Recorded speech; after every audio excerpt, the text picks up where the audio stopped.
Le citoyen, payeur de taxes et d'efforts, doit reprendre le pouvoir, sa voix forte.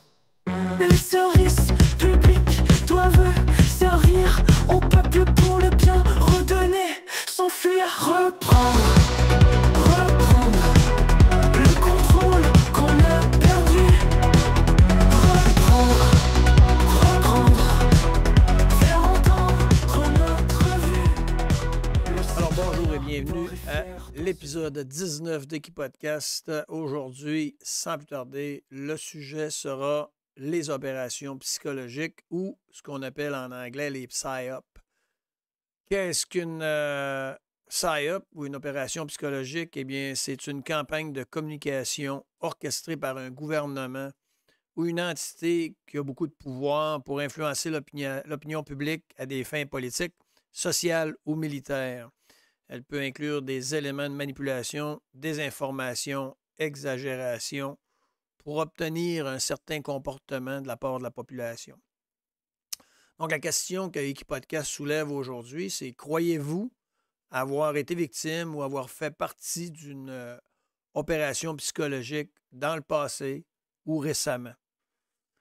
Et avant tout, je tiens à mentionner que moi, je ne suis pas un expert en opérations psychologiques ni en PSYOP, sauf que dans les dernières semaines, j'ai mis environ 12 à 14 heures de recherche, d'écoute et d'analyse des documentations que j'ai trouvées pour pouvoir arriver à faire ce podcast-ci. D'ailleurs, je vous invite à écouter, à aller voir la chaîne YouTube d'Équipodcast où il y a d'autres contenus. Celui d'il y a 2 semaines est sur la vie privée et la sécurité qu'on impose. Très intéressant de mettre en lien ce podcast-là avec celui d'aujourd'hui. Donc, pour mettre la table, voici des éléments à considérer pour évaluer si on a affaire à une PSYOP ou une opération psychologique ou non. L'utilisation de la peur et de l'urgence. La gestion médiatique et politique amplifie la peur. Ils font des campagnes de communication alarmistes, de modélisation exagérée et de pression sociale. Aujourd'hui, je vais partager beaucoup d'informations. Je vous invite à bien peut-être écouter et réécouter parce que moi, j'ai trouvé ça absolument passionnant à rechercher tout ce qu'il y avait sur les opérations psychologiques, tout ce qu'on a vécu. Et sincèrement, vous tirerez vos propres conclusions. Un deuxième point, un deuxième élément à considérer, la médiatisation massive et la suppression des voix dissidentes. Les scientifiques qui proposent des analyses alternatives sont souvent marginalisés ou censurés. Des plateformes, les médias mainstream, YouTube, Facebook, limitent le contenu qui vont à l'encontre du récit dominant. Un troisième élément, ce sont les conflits d'intérêts économiques et politiques des intervenants qui sont en place. Il y a des grandes institutions financières et industrielles qui vont profiter des politiques face à un événement, les politiques qui découlent d'un événement qui est mis de l'avant ou d'une opération psychologique. Des subventions, des taxes, des lois, des restrictions. Et des entreprises et grandes corporations, comme BlackRock, par exemple, ou des figures politiques influentes, imposent des normes pour façonner l'économie. On va tout développer chacun des éléments ou des sujets qui sont abordés. Et finalement, un élément à considérer est la politique de contrôle et restriction. Interdiction, taxation, amende, restriction par loi, règlement ou décret. Expérimentation et atteinte aux droits individuels qui limitent les libertés personnelles. Si on veut être plus précis, on va y aller en profondeur avec des points importants afin de s'éduquer et détecter si un événement est une opération psychologique ou une PSYOP de nos gouvernements ou d'entités qui ont beaucoup de pouvoir, comme des fonds de placement, mettons, ou des entreprises comme McKinsey qui sont engagées à la grandeur du monde. Le point numéro 1 qu'on doit... Là, on regarde qu'est-ce que ça prend pour identifier est-ce que j'ai affaire à une PSYOP ou non, sans virer fou. Premier, c'est le focus. Les mots-clés, là, je vais mettre des mots-clés que j'ai retenus, moi, dans mes recherches. Le focus. Le traitement d'un événement détourne toute notre attention comme un tour de magie. Hein? Tour de magie. Excusez. Ce que fait la main droite, ben, puis la main gauche, ben, il y a des diversions. Là. Regarde la main droite pendant que je te vole avec ma main gauche. Si tous les médias, de façon simultanée, couvrent une nouvelle 24 heures, 7 jours sur 7, il faut se demander pourquoi c'est si important de pousser cette nouvelle d'une façon aussi agressive pour tous les médias qu'on écoute mainstream, bien entendu, ou les journaux. Quel est le temps d'antenne offert à cette nouvelle et quelle est la disproportion par rapport aux autres événements? Par exemple, si on prend le narratif sur les changements climatiques, ils vont utiliser une phrase comme si on n'agit pas maintenant, là, ça va être nos enfants n'auront pas de futur ou ça va être la fin de la qualité de vie, donc il faut absolument agir maintenant. Donc, des phrases chocs vont être utilisées pour avoir notre focus. Deuxième point, le deuxième mot à retenir, c'est autorité. Des figures d'autorité connues sortent soudainement pour supporter la nouvelle de façon un peu anormale. Il faut surveiller les panels d'experts qui sont sur les plateformes et qui donnent leurs opinions sur des sujets en dehors de leurs expertises. Je nommerai pas de nom, mais pendant la crise COVID, je crois qu'il y a plusieurs exemples qui pourraient venir ici au Québec. Groupe, troisième mot à retenir. Le traitement d'événements qui divisent et crée des groupes. Par exemple, identifier des groupes comme les patriotes versus les traîtres, ou les antivax versus les moutons, les scientifiques versus les complotistes.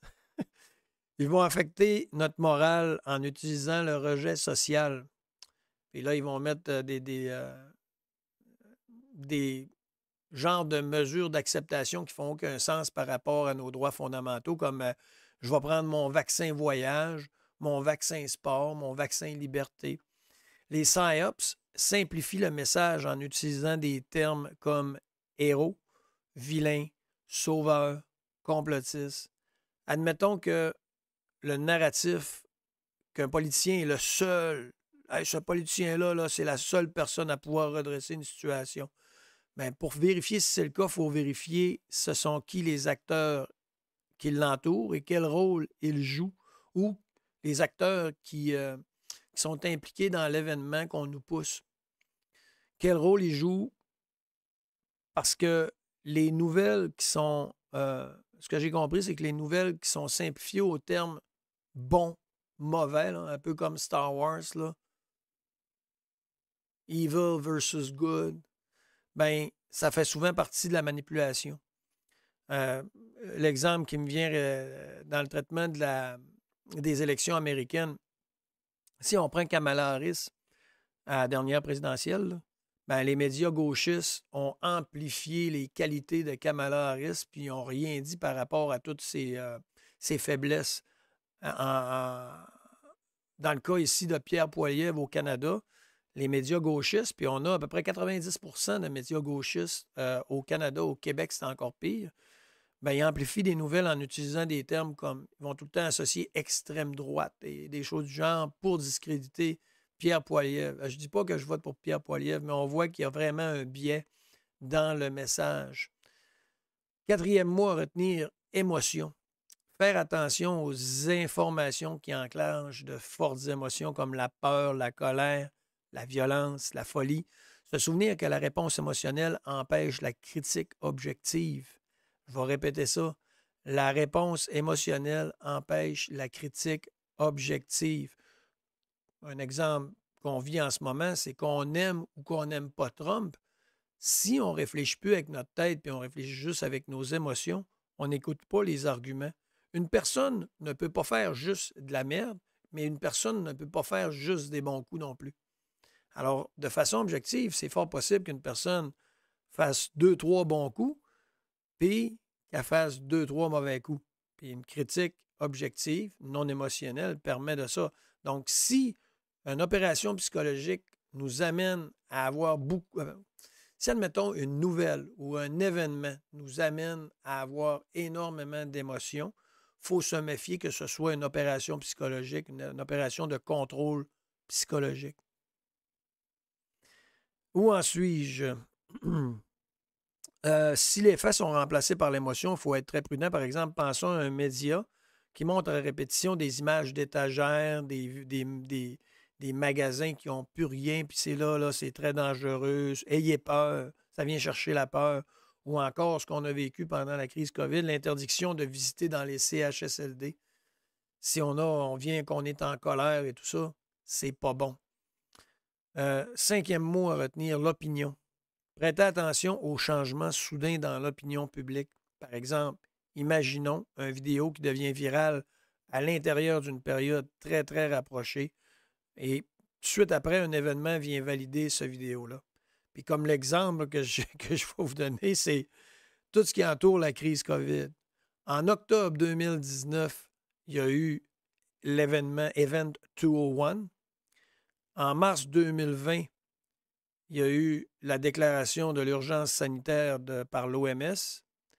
Et en juin 2020, tout de suite après, l'ONU et d'autres entités comme le Forum économique mondial ou des grands acteurs mondiaux disaient « Cette crise-là est une opportunité ». Fait qu'entre octobre 2019, où on avait un événement comme par hasard qui réunissait les acteurs mondiaux principaux à l'international pour une supposée crise pandémique, c'était une préparation. Là. Event 201 était une préparation au cas où il arrive une crise. On est en octobre 2019, ils font ça. En mars 2020, la pandémie est déclarée au niveau mondial. Et en juin 2020, mars, avril, mai, juin, 3 mois plus tard, l'ONU dit c'est une belle opportunité pour redessiner tout ce qu'on fait. Alors, ça sent énormément la PsyOps dans le cas de cette série d'événements-là. Sixième mot à retenir, consentement. Les PsyOps procèdent intelligemment et exploitent le micro-consentement. Ils vont mettre quelques gouttes de merde dans un bon verre d'eau. Hein? Ils vont dire, tu es capable d'avaler la pilule. Ils vont gruger dans nos valeurs en utilisant des phrases comme « seuls les bons citoyens » ou encore « si tu ne fais pas ça, tu es un raciste ou tu es un islamophobe » ou encore offrir une identification va vous amener à un consentement. Je suis Charlie, je suis Ukraine, je suis Black Lives Matter. Puis là, ils vont dire que vous ne supportez pas les autres, vous êtes... il n'y aura pas de modération. Donc, ils cherchent votre consentement de façon subtile, de rejoindre avec des événements comme Je suis Charlie, justement, ça en était un. Ils recherchent que votre comportement soit conforme. Septième mot à retenir, le financement. À qui profite l'événement qu'on pousse et le narratif qu'on pousse? La guerre en Ukraine, la crise COVID, les changements climatiques. Imaginons une entité qui fait la promotion de l'énergie verte et quand on se met à fouiller, on s'aperçoit qu'il y a des parts dans les panneaux solaires ou les filières de batteries électriques et que là, ce sont les payeurs de taxes qui financent tout cet événement-là de bon gré. Là. Ils disent « Ah oui, c'est vraiment important, on va financer ça à coups de milliards avec notre argent. » Nous qui sommes les plus taxés en Amérique du Nord au Québec. Je pense à Northvolt, là. Donc, huitième mot à retenir, contexte. Est-ce que la réponse est proportionnelle par rapport à l'événement qui est poussé ou est-ce que des événements semblables qui sont arrivés dans le passé ont eu le même traitement? Par exemple, prenons le 11 septembre 2001. Les gens ont accepté de donner leur vie privée à travers le Patriot Act qui a permis au gouvernement de surveiller tous les citoyens sans qu'aucune requête soit faite. Les gens ont accepté de perdre leur liberté suite à cet événement-là. Donc, admettons que dans le futur, il y a une cyberattaque massive, puis que le gouvernement il dit pour votre sécurité, là, on va mettre en place un système de surveillance globale. Puis d'ailleurs, je tiens à préciser que c'est ce que l'ONU veut faire avec le pacte du futur. Et c'est pour ça qu'au début, je vous invitais à écouter l'épisode 18 d'Équipodcast sur la vie privée versus la sécurité. Et le 9e et dernier mot que je tiens à vous donner, c'est d'où provient la source d'information, la source. Est-ce qu'il y a une possibilité de vérifier l'information à partir de plusieurs sources ou est-ce qu'on est poussé à se fier seulement à une ou deux sources contrôlées? Prenons par exemple encore une fois, parce que c'était extrêmement gros, la crise COVID.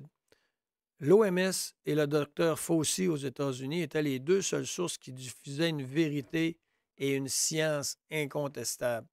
Ils ont créé, avec la collaboration des gouvernements occidentaux, des médias mainstream, une chambre à écho impossible à questionner sous peine de censure ou de congédiement ou même, pire, d'emprisonnement.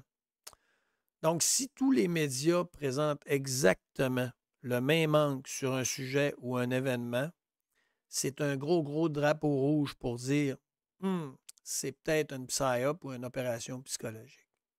Et là, j'aimerais ça vous montrer un exemple de comment les médias, à quoi les médias ressemblent. First. The sharing of biased and False news has become all too common on social media. More alarming, some media outlets publish the same things are true without checking facts first. Unfortunately, some members of the media use their platforms to push their own personal bias and agenda to control exactly what people think. And this is extremely dangerous to our democracy. This is extremely dangerous to our democracy. This is extremely dangerous to our democracy. This is extremely dangerous to our democracy. This is extremely dangerous to our democracy. This is extremely dangerous to our democracy. This is extremely dangerous to our democracy. This is extremely dangerous to our democracy. This is extremely dangerous to our democracy. This is extremely dangerous to our democracy. This is extremely dangerous to our democracy. This is extremely dangerous to our democracy. This is extremely dangerous to our democracy. This is extremely dangerous to our democracy. This is extremely dangerous. Sinclair possède environ 298-300 stations de télévision. Pendant une fin de semaine, les 300 postes de télévision ont dit mot pour mot les mêmes choses. Ils ont dit exactement le même narratif. Alors, ça donne une idée de la manipulation médiatique. Donc, si on simplifie la façon d'analyser, il faut garder 5 points en tête.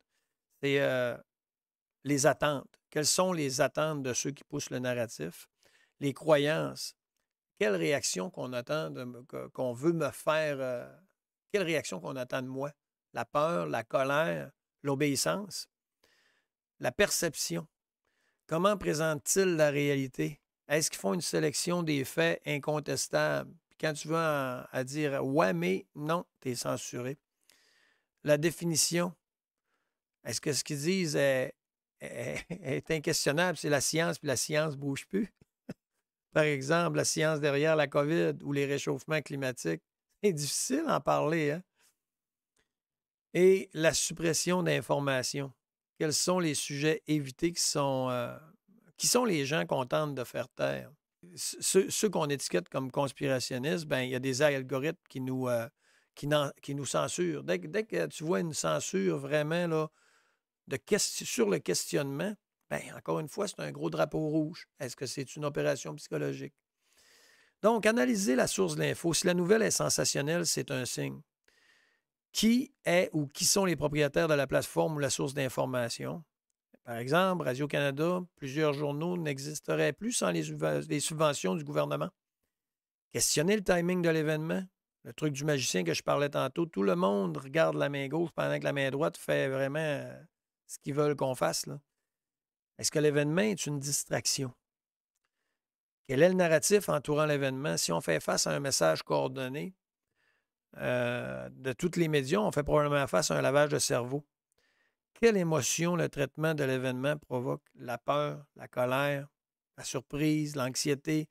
Si l'histoire rapportée ressemble à une pièce de théâtre, les grands titres, les couleurs, les lettrages, tout est toujours bleu et jaune, admettons, hein? Bien, à ce moment-là, il y a des bonnes chances qu'on soit en présence d'une psyop. Prendre le temps de creuser et vérifier les faits entourant l'événement. Pas croire sur parole, vérifier la source et les documents dont il est fait mention. Se questionner si l'événement offre une forte possibilité de donner plus de pouvoir à une entité, au gouvernement, de créer des nouvelles lois liberticides qui vont aller contre le citoyen. Les vraies nouvelles peuvent coexister avec d'autres nouvelles. C'est important à savoir ça. Si on essaye de censurer les contradictions, c'est pas normal. Normalement, dans un cours normal des choses, il y a plusieurs nouvelles qui prennent place. Mais si cette nouvelle-là ne peut pas coexister, c'est encore un drapeau rouge qui se lève. Les vraies nouvelles évoluent avec des mises à jour aussi. Si, admettons, la nouvelle disparaît rapidement, ça veut dire que l'objectif qu'ils cherchaient, il a été rencontré. Après ça, on n'en parle plus. Là, ils vont dire, reviens-en de la COVID, reviens-en des changements climatiques. C'est comme ça. Puis accepte-les. La science est fermée, n'évolue plus. Donc, ce sont des gros drapeaux rouges. Il faut faire confiance à son feeling. Ce que je comprends, c'est que si un événement semble être une pièce de théâtre, ben il faut prendre un point d'arrêt et essayer de sortir vraiment des émotions qu'on a face à ça, faire une analyse. Donc, je répète, si ça ressemble, il faut se fier à son feeling. Si ça ressemble à une pièce de théâtre, là, c'est peut-être parce que ça en est une. Et est-ce que le focus est sur la peur ou des émotions négatives? Si le narratif de l'événement apparaît soudainement partout et pousse vers une seule possibilité, bien, c'est encore un gros drapeau rouge. Donc, en résumé, qui peut bénéficier de l'événement ou du traitement médiatique? Quelles sont les évidences pour supporter la propagande? Et qui contrôle le narratif ou les évidences qui sont mises de l'avant? Pourquoi l'événement poussé par le gouvernement arrive au moment où il arrive? C'est important, ça. Tantôt, lorsque je donnais l'exemple sur Event 201, entre octobre et juin, moins d'1 an, il avait viré une crise pandémique grave en opportunité pour imposer des nouvelles façons de faire, des villes 15 minutes, des choses du genre. Donc, on a des bons indices. Avant de parler d'événements récents, parce que là, je viens d'en parler pas mal, bien, je vais parler d'événements, des PSYOPs qui ont été démontrés et prouvés dans le passé, qui sont confirmés aujourd'hui. Comme le projet MK-Ultra, qui s'est déroulé entre les années 1950 et 1970. L'objectif était d'expérimenter le contrôle mental et les techniques d'interrogation sur des cibles potentielles, notamment en contexte de guerre froide là, avec la Russie. Les techniques étaient l'utilisation de drogues psychotropes comme le LSD, la mescaline, l'hypnose et la privation sensorielle, la manipulation psychologique et les tortures psychiques. Et plus précisément, MK-Ultra a eu lieu un bon bout de temps au Québec. Les expériences ont été menées par le docteur Donald Ewan Cameron. Il était à la Allen Memorial Institute.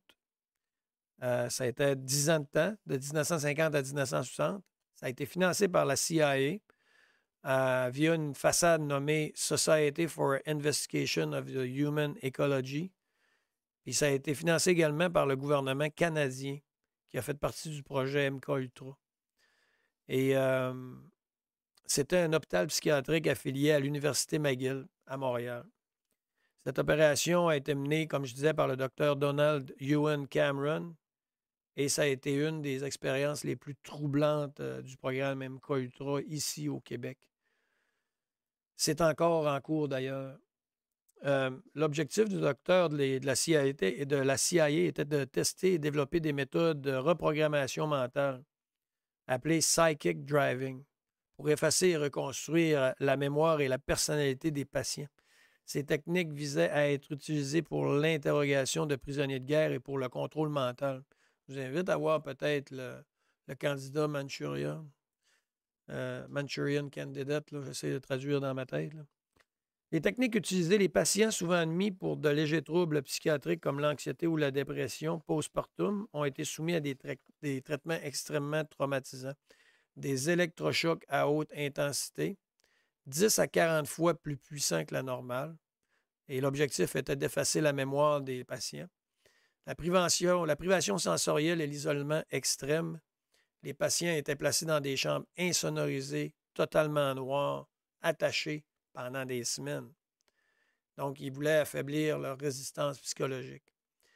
Médicaments et drogues hallucinogènes, excusez-moi.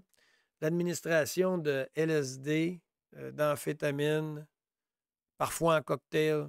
Puis là, ils voulaient induire des états de confusion chez les patients, d'amnésie, d'hypersuggestibilité. C'est-à-dire que ce soit facile de dire, comme dans le film 1984, 2 plus 2 égale 5. Oui, 2 plus 2 égale 5. Je suis tellement écœuré que oui. Les messages subliminaux et répétitifs, c'est ça vraiment le psychic driving, là, c'est les messages subliminaux. On va penser à des jeunes, mettons, qui partent tout en même temps et qui vont acheter plein de papier de toilette. Ça sent la psy-up. Les patients étaient attachés et forcés à écouter des messages audio répétitifs des centaines de milliers de fois. Comme vous êtes une mauvaise personne, vous êtes une mauvaise mère, votre esprit est vide, etc. Là, vraiment dégrader la personne, l'affaiblir mentalement et physiquement. Donc, il effaçait la personnalité de ces personnes-là à travers ces expériences-là pour implanter une nouvelle mission de vie ou une nouvelle information dans leur tête. Des comas artificiels prolongés. Certains patients ont été plongés dans des comas médicamenteux de plusieurs semaines. Et ça désorientait complètement leur psyché. Ça brisait leur résistance mentale. Les conséquences de ça, c'est que plusieurs patients ont perdu la mémoire, la parole, développé des troubles psychiatriques sévères, la schizophrénie, l'anxiété, des troubles dissociatifs. Certains ne se souvenaient plus de leur famille, de leur identité, de leur passé. Puis ces gens-là n'ont jamais été poursuivis pendant leur vivant. Des poursuites ont été intentées en 1990 et quelques victimes ont eu des indemnisations. J'ai fouillé pourquoi le Canada a laissé faire ça. La CIA finançait les recherches, mais le gouvernement aussi avait ses intérêts, semble-t-il. À l'époque, la guerre psychologique, les techniques d'interrogation étaient devenues une stratégie militaire. Puis plusieurs agences canadiennes ont fermé les yeux sur ces expériences-là et ont collaboré directement. Donc, l'impact de ça, c'est que ça l'a inspiré des méthodes d'interrogatoire modernes comme à Guantanamo. Ça l'a exposé la collusion aussi entre la science, les gouvernements, les services secrets dans les expériences pas éthiques, non éthiques, pas poétiques, non éthiques. Aujourd'hui, certains théoriciens du complot estiment que les techniques de MKUltra sont utilisées dans la propagande et c'est ce qu'on essaye de voir aujourd'hui. Donc, deuxième opération psychologique prouvée, c'est l'opération Mockingbird. L'objectif, c'était entre les années 50 et 70, puis l'objectif était d'influencer l'opinion publique et les médias en faveur des intérêts du gouvernement américain, notamment pendant la guerre froide. Les techniques utilisées étaient l'infiltration, le financement de journalistes dans des médias influents, la publication d'articles et de reportages biaisés, comme on a vu tout à l'heure. 298 stations de télévision disent exactement la même chose, la même nouvelle. Dangerous for our democracy. Donc, il faut que le gouvernement prenne action. Des informations contre les ennemis ou pour rendre le financement plus facile contre les Russes et tout ça. Une autre opération en 1962, l'opération Northwoods. Objectif, justifier une intervention militaire américaine à Cuba en fabriquant de faux actes ou un faux terrorisme. Les techniques qui étaient proposées, c'était simuler des attaques contre des citoyens américains qui auraient été les Cubains qui n'est pas fin. Ça, très facile à faire. Hein? Tu dis, quelqu'un a fait une attaque contre un islamiste ici au Canada, donc on est des islamophobes, donc il faut mettre des lois plus sévères. C'est des choses pour arriver. Ou l'inverse, encore. Un islamiste a fait une attaque contre un Québécois pur laine, et là, tout d'un coup, pif, tu vois que ça prend toute la place dans les médias. Faire passer de faux attentats pour des actions cubaines, utiliser la propagande pour rallier l'opinion publique contre Cuba. Une quatrième opération qu'il y a eu, c'est la Gladio. Elle s'est passée des années 1940 à 1990. Contrer l'influence communiste en Europe en utilisant des réseaux clandestins et des actions subversives. Les techniques étaient l'infiltration de groupes politiques et mouvements sociaux, attentats sous fausse bannière pour influencer l'opinion publique, campagne de peur pour renforcer le soutien aux gouvernements occidentaux. Une autre opération, opération CHAOS, C-H-A-O-S, année 1967 à 1974. L'objectif était de surveiller et discréditer les mouvements de contestation aux États-Unis, notamment contre la guerre du Vietnam, qui a été montée de toutes pièces.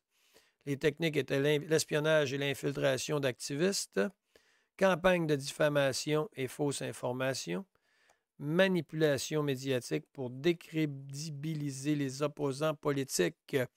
Dans ce cas-ci, mettons qu'on prend un exemple récent, le convoi des camionneurs à Ottawa, convoi des truckers. Hein? On a essayé de dire que c'était des terroristes et ce n'était pas du tout le cas en passant. Mais le narratif était sorti que ce n'étaient pas des gentilles personnes. Sixième, une autre opération, c'était COINTELPRO, 1956 à 1971. Neutraliser les groupes jugés subversifs aux États-Unis comme les Black Panthers, les militants pacifistes, les mouvements pro-droits civiques. En ce moment, je pense à un gars comme Martin Luther King. Hein? Donc, les techniques utilisées étaient la fabrication de preuves pour inculper des leaders, de fausses preuves, diffusion de fausses lettres et rumeurs pour semer la division à l'intérieur du groupe. On a des groupes ici au Québec qui ont vécu ça. Je pense, en tout cas, non, je ne les nommerai pas, là, mais c'est arrivé, même au Québec, dans les 4-5 dernières années, que le gouvernement infiltre des groupes et des personnes. Et surveillance illégale et harcèlement des cibles. Et il y a eu aussi, pendant la guerre du Golfe, une guerre psychologique, et l'objectif était de briser la morale des troupes irakiennes pour minimiser leur résistance. Les techniques, diffusion de messages radio et tracts incitant à la reddition. Simulation d'attaque pour provoquer la panique. Utilisation de techniques de persuasion subliminale et de guerre électronique. Tantôt, on parlait du Vietnam. Pendant la guerre du Vietnam, déjà, je suis pas mal sûr que les Viet Cong, ils ont peur des fantômes, quelque chose, puis à travers la radio, ils envoyaient des messages radiophoniques comme des voix d'outre-tombe pour faire peur aux troupes adverses. Une autre opération, Earnest Voice, dans les années 2000. L'objectif était d'influencer l'opinion publique, notamment au Moyen-Orient, pour contrer les discours anti-américains. Création de faux comptes sur les réseaux sociaux pour propager des narratifs favorables aux Américains. Manipulation algorithmique et modération ciblée. Donc, les algorithmes étaient déjà présents en 2000 partout dans ce qu'on faisait. C'est ça que j'ai appris à travers ça. Et diffusion d'informations biaisées à travers des sites et médias influents. Une autre opération, Cambridge Analytica et l'ingénierie sociale, 2010 et plus. Cambridge Analytica et l'ingénierie sociale. Objectif, influencer les élections et l'opinion publique via la collecte de données et le micro-ciblage psychologique. Technique, analyse comportementale des utilisateurs de Facebook et de médias sociaux. Lorsqu'on a une application gratuite, dites-vous que ce n'est pas vous qui en fera profiter le plus. Diffusion de contenu hyper personnalisé pour manipuler les décisions de vote. Stratégie de désinformation et renforcement des biais cognitifs. Donc, maintenant je viens de donner 9 exemples que les gouvernements font des opérations psychologiques, des psyops, un peu partout lorsque ça fait leur affaire. J'aimerais qu'on analyse 3 événements récents. Le premier sujet, le wokisme, en incluant l'agenda de diversité et inclusion, les théories de genre, etc. Et l'analyse d'un narratif sous l'angle d'une psyop repose sur plusieurs critères. La présence d'une stratégie de persuasion intense, bénéfice pour certaines élites ou groupes de pouvoir. Numéro 3, effet de division et de polarisation dans la population. Éléments de manipulation émotionnelle plutôt que rationnelle. Et l'apparition soudaine et omniprésente dans les discours publics de ce qu'on veut passer comme message. Hein, les drag queens, c'est arrivé vite, vite, vite, ça. Donc, si on applique les critères que je viens de nommer au wokisme et l'agenda de DEI, de diversité et d'inclusion, est-ce qu'on a eu de la persuasion intense? L'idéologie woke s'est imposée en Occident à travers toutes nos institutions, les écoles, les médias, les entreprises, souvent avec des politiques contraignantes, des formations obligatoires, des quotas. Ils ont banni toute opinion divergente. Quels sont les possibles bénéfices pour les élites? Les multinationales et gouvernements adoptent ces politiques au détriment du bon sens ou de la cohérence économique. Pourquoi? Parce que la diversion sociale, les nouveaux marchés affaiblissent les structures traditionnelles, la famille traditionnelle, qui pourrait résister à certaines mesures. Est-ce qu'on a vu une division lorsqu'est arrivé le wokisme? Oui. Il y a eu des clivages sociaux exacerbés. Hommes, femmes. Mais puis là, il n'y avait plus deux sexes. Les races, les classes sociales, les générations. Ça empêche des citoyens ou une union à travers la population sur les sujets fondamentaux comme la liberté, la souveraineté, la justice, etc. Est-ce qu'on a eu une manipulation émotionnelle dans le cas du wokisme? Nombreuses campagnes ont joué sur la culpabilité, la honte ou la peur d'être ostracisé. Si tu disais, excuse-moi, moi, j'accepte pas le narratif à l'école, je l'ai fait pour mon enfant sur l'éducation sexuelle qui dit qu'il faut, si on n'accepte pas le wokisme, que c'est de la discrimination, c'est complètement faux. C'est là quand je parlais au début de simplifier les questions, de ne pas pouvoir en discuter. Si tu n'acceptes pas le wokisme, tu es un raciste automatique. C'est pas vrai. On n'est pas raciste chez nous. C'est juste qu'il y a un narratif en bas âge qu'on ne veut pas avoir sur certaines notions sexuelles pour nos enfants. Est-ce qu'il y a eu de la manipulation émotionnelle? Oui. La réponse, c'est oui. L'apparition soudaine, l'explosion du wokisme a été très, très rapide. Moi, je ne connaissais pas ça avant 2020-2019. Et ça a été largement amplifié par des campagnes médiatiques puis des fonds d'ONG. Hein, qui a poussé les fonds comme BlackRock, etc., tout ça ont embarqué avec la diversité et l'inclusion. Est-ce que c'est possible que le wokisme a été une opération psychologique ou une psyop? Nous avons la présence d'une stratégie de persuasion intense. L'idéologie woke est massivement promue par les médias, l'éducation, les grandes entreprises, les institutions gouvernementales, et tous dissidents sont censurés ou sont ostracisés. En deuxième point, nous avons les bénéfices pour certaines élites ou groupes au pouvoir. Les multinationales et les élites politiques ont adopté des politiques pour détourner l'attention des inégalités économiques ou encore des lois liberticides. Diviser pour mieux régner, hein? Nous avons eu les effets de division et de polarisation dans la population. Il y a eu des fortes tensions sociales sur les questions de genre, race, identité. Il y a eu un clivage générationnel entre progressistes et conservateurs aussi. 4, nous avons eu les éléments de manipulation émotionnelle plutôt que rationnelle. Étiquette de raciste, comme je disais, transphobe, sexiste, pour éviter tout débat contradictoire.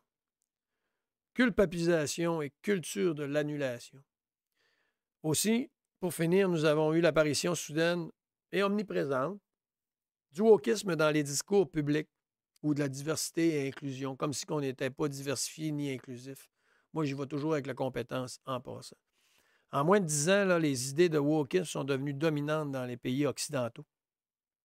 Et il y a eu des financements massifs par le gouvernement et par des entités, des grosses corporations. Fait que selon vous, quelles sont les chances que le wokisme soit une psyop? Je vous laisse répondre. Deuxième sujet récent. En utilisant le même type d'analyse qu'on vient de faire, est-ce qu'on peut évaluer qu'il y a eu une propagande ou qu'il y a encore une propagande sur les changements climatiques? Est-ce que c'est une psyop qui vise à mettre en place des mesures de contrôle en défaveur des citoyens, puis qui donne plus de pouvoir au gouvernement ou aux entités non élues, comme l'ONU ou autres entités? Si une opération psychologique vise à influencer l'opinion publique et à orienter les comportements en utilisant des outils comme la peur, la désinformation, la censure, la manipulation émotionnelle, en ce qui concerne le climat, ça impliquerait une exagération des faits, une suppression des débats alternatifs, puis la mise en place de politiques coercitives sous prétexte d'urgence climatique. Donc, quels sont les éléments qu'on utilise à propos des changements climatiques avec nos gouvernements dans les médias mainstream? On a l'utilisation de la peur et de l'urgence, des modèles climatiques alarmistes, souvent inexacts en passant, qui sont utilisés pour justifier des mesures drastiques, comme les taxes carbone. On est déjà les plus taxés. On va nous mettre une taxe carbone de 6 à 10 %. On donne des subventions, des affaires qui n'ont pas de bon sens, puis on n'encourage plus les autres. Des expressions comme urgence climatique et crise existentielle, ça crée un climat de peur et de panique, ça. On a la médiatisation massive et la suppression des voix dissidentes. Les scientifiques qui proposent des analyses alternatives, comme la température varie de façon naturelle, le rôle du soleil, c'est complètement éliminé, censuré, marginalisé. Les plateformes comme les médias mainstream, YouTube, Facebook, limitent les contenus qui vont à l'encontre du récit sur les changements climatiques. Il y a aussi les conflits d'intérêts économiques et politiques qu'on peut voir. Des grandes institutions financières et industrielles profitent des politiques vertes, subventions, taxes, carbone, restrictions énergétiques. Des entreprises comme BlackRock et des figures politiques influentes imposent des normes ESG, des normes d'économique pour façonner l'économie. Mise en place de politiques de contrôle et restrictions sous prétexte écologique. Interdiction des voitures thermiques bientôt au Québec en 2035. Hein? La taxe carbone, les restrictions alimentaires ont venu faire manger des babites, les pets de vache, ça n'a pas d'allure. Expérimentation de crédit carbone individuel. Vous savez que les banquiers au forum de Davos et ces choses-là, ils disent qu'on devrait suivre chaque personne, qu'est-ce qu'elle dépense. Un crédit carbone individuel, c'est quasiment comme l'émission Black Mirror, qui pourrait limiter nos libertés de déplacement et tout ça. Et aussi, on a passé dans la nomenclature du réchauffement climatique au changement climatique. Là, maintenant, tout est inclus, le narratif a évolué pour s'adapter à toutes les situations. Là, on met tout là-dedans. Les tempêtes, les ouragans, les tornades, les sécheresses, tout est rendu là. La neige en Floride. Là, c'est des changements climatiques, puis c'est tout le temps causé par l'homme. Donc, on a des preuves pour affirmer que c'est une opération de contrôle intentionnel et planifié, le narratif sur les changements climatiques. Et la peur du climat est exploitée pour justifier des politiques qui limitent les libertés individuelles. Les intérêts financiers et politiques influencent largement les décisions et les faits scientifiques sont souvent exagérés ou biaisés pour maintenir l'agenda. En conclusion, là, on a une combinaison de science, d'intérêts politiques, d'intérêts corporatifs et de manipulation des médias mainstream. Oui, il y a une réalité climatique, mais la manière dont elle est présentée, exploitée, a toutes les caractéristiques d'une opération psychologique. La peur climatique est utilisée pour imposer des restrictions économiques et sociales également, pour concentrer davantage de pouvoir dans les mains de nos élites. Une vraie approche scientifique en ce qui me concerne devrait permettre un débat ouvert. Et je ne le vois pas nulle part. Il y aurait des solutions équilibrées. Moi, personnellement, ce que je veux, c'est moins de pollution et pas des taxes carbone gérées par un gouvernement qui ne sait rien gérer.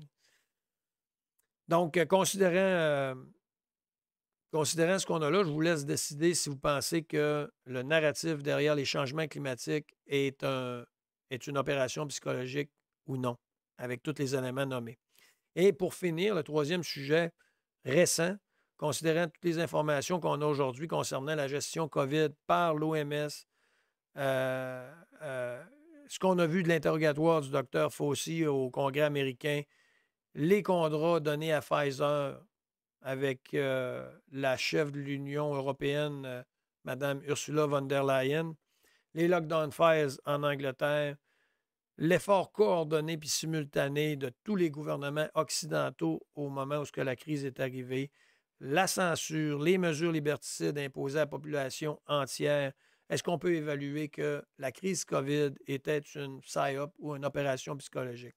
Donc, on a eu la rétention ou la manipulation des informations, certaines décisions comme l'origine du virus, l'efficacité des confinements, les effets secondaires des vaccins ont été marqués par des communications totalement contradictoires et on a été censurés.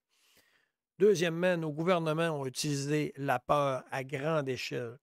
La diffusion simultanée dans tous les pays occidentaux, 24 heures sur 24, on ne voyait que ça à la télévision, on n'entendait que ça à la radio et on ne lisait que ça dans nos journaux et dans nos médias mainstream.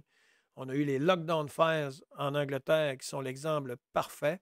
Ici au Québec, on a eu des décrets et des impositions d'amendes complètement disproportionnées pour, admettons, des couvre-feux qui n'ont absolument aucune science qui supporte ça. Donc, on a enlevé totalement les droits de déplacement, de sortir de chez soi en imposant des amendes alors qu'il n'y avait aucune science pour supporter ça. On a été censuré. Il y a eu une suppression totale de débat. Les scientifiques et médecins opposants des vues alternatives ont été marginalisés ou censurés.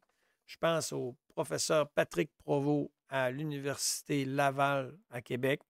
Je pense au Barrington, déclaration de Barrington, au professeur Didier Raoult avec l'hydroxychloroquine, au docteur Perron en France, à docteur Henrion Caude en France également, et j'en passe d'autres, là. On a observé des profits massifs pour certains acteurs dans la crise COVID, comme les Big Pharma, Pfizer, Moderna, qui ont bénéficié d'une manne financière sans précédent, des milliards, alors qu'ils n'avaient aucune responsabilité avec les contrats qu'ils ont signés avec nos gouvernements. Et certains responsables politiques ont été impliqués dans des conflits d'intérêts également. On a eu les lockdown fires, comme nommé tantôt, et d'autres révélations. Les fuites de WhatsApp en Angleterre ont révélé les discussions politiques privilégiant l'effet psychologique du confinement plutôt que la science. Au Canada, l'utilisation illégale et abusive de l'acte d'urgence par Trudeau pour le convoi des truckers qui disait « Nous autres, on ne veut pas l'obligation vaccinale si on veut conduire notre truck. » C'est ça, là. On voulait imposer un traitement médical, un vaccin expérimental sur des truckers, et il a déclaré l'acte d'urgence. Fausse accusation de terrorisme, tout était faux. On a eu la fermeture de comptes bancaires, on a eu des emprisonnements. Moi-même, je suis allé en prison parce que je ne portais pas le masque en exerçant mon droit de manifester pacifiquement à l'extérieur, devant le Parlement. Donc, les saisies de comptes de banque, c'est digne de la Chine communiste, du crédit social. Et considérant qu'il y a eu une manipulation délibérée à grande échelle, une orchestration dans la communication, les décisions politiques, qu'il n'y avait pas de médias, les questions étaient faites sur le tri. On peut donc conclure que des aspects psychologiques ont été utilisés pour gérer la crise COVID. La gestion de la crise a combiné un paquet d'erreurs, des intérêts financiers pour les Big Pharma et des acteurs politiques, des stratégies de communication qui ont manipulé les populations. Dans l'ensemble, ça ressemble beaucoup à une opération psychologique, ce qu'on a vécu avec la crise COVID. Est-ce qu'il y a des solutions pour faire face à ça? J'en ai cherché. Et c'est quoi les solutions pour aider à flairer, à sentir les psy-ops ou les opérations psychologiques? La seule façon, c'est déguiser nos sens, déguiser notre cerveau, puis de faire confiance lorsque ça lorsque ça sent le poisson, lorsque ça ressemble à un poisson, là, ben, c'est probablement un poisson. Alors, quand il y a une psyop, ils font appel à nos émotions. La peur, la colère, l'espoir. Hein? J'espère que Trump va tout changer. Peut-être quelque chose, il y a peut-être matière à se méfier. J'espère que Kamala Harris va nous sauver. Peut-être. Il n'y a pas de politicien qui va nous sauver, là. On a des lois, on a des droits fondamentaux. Il y a l'argument de l'homme de paille. Une mauvaise représentation d'une personne pour mieux l'attaquer. Hein, moi, je suis devenu... Daniel s'oppose au couvre-feu. C'est parce que je me crise de la vie des autres et de la santé des autres. On va... je vais parler de moi, mais c'est arrivé à plein de monde, là. Une discrimination dès que tu n'entres pas dans le narratif. Donc, je suis devenu un homme de paille, moi. Consensus. Ils disent que c'est vrai parce que tout le monde supporte l'idée. Alors, s'il y a une grosse recherche de consensus par nos gouvernements, il faut se méfier. Par exemple, un ministre sort et utilise la phrase « Les Québécois sont tous d'accord avec l'idée que… » Ben non, je suis désolé, tu ne m'as pas consulté. Ce n'est pas tous les Québécois, c'est un pourcentage de Québécois. Le faux dilemme. Il présente toujours seulement deux options. Vous êtes avec nous ou contre nous. Il ignore toutes les autres alternatives. Il y avait juste deux possibilités.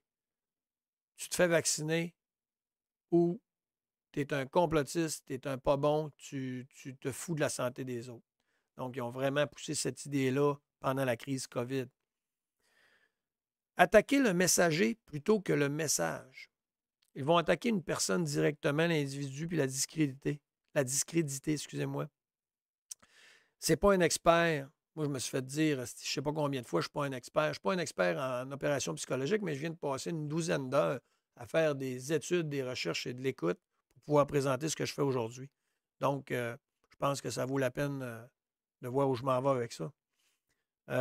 Respecte l'autorité, les scientifiques, le gouvernement bienveillant. Le docteur a dit, puis tu vas l'obéir. Donc, ils vont vous présenter seulement que des personnes qui vont dans le sens du narratif, puis il n'y aura pas de débat. Ça, c'est un gros drapeau rouge. Aussi, ils présentent un scénario catastrophe. Ils vont dire que si on n'agit pas maintenant comme ils le proposent, la résultante sera catastrophique. Les changements climatiques, ça donnait un exemple parfait d'un gros drapeau rouge pour dire que c'est peut-être une opération psychologique. Et une généralisation grossière d'un fait. Par exemple, l'interview d'un seul protestant. Il va y avoir 5000 individus. Ils vont en interviewer plusieurs. Puis là, ils vont prendre l'interview d'un protestant qui s'exprime mal. Puis là, ils vont dire que tous ceux qui s'opposent aux mesures sont des sous-éduqués, des édentés, tout ça. On a des journaleux de Montréal qui ont vraiment utilisé qui ont été complètement irrévérencieux envers les gens qui ne pensaient pas comme le gouvernement, là. Fait qu'on les reconnaît. Hein. Donc, après tout ce qu'on vient d'entendre sur les possibles, la manipulation psychologique, les opérations psychologiques, les PSYOPs, je vous reviens avec la question de départ. Pensez-vous avoir été victime d'une opération psychologique dans les dernières années ou avant, ou dans votre vie? Pensez-vous avoir été victime d'une opération psychologique? Je vous pose la question. Sur ce, bonne réflexion.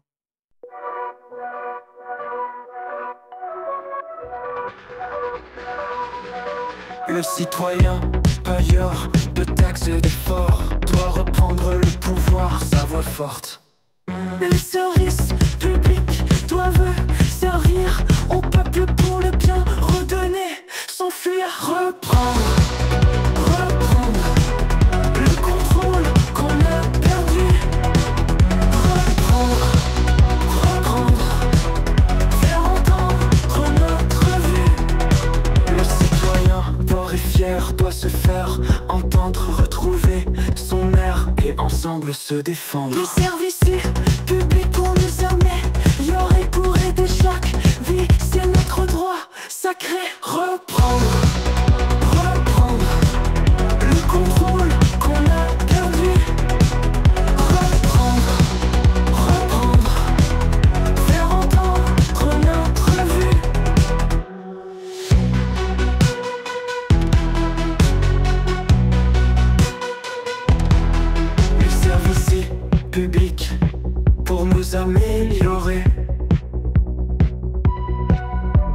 sauver chaque vie. C'est notre droit sacré. Reprendre, reprendre.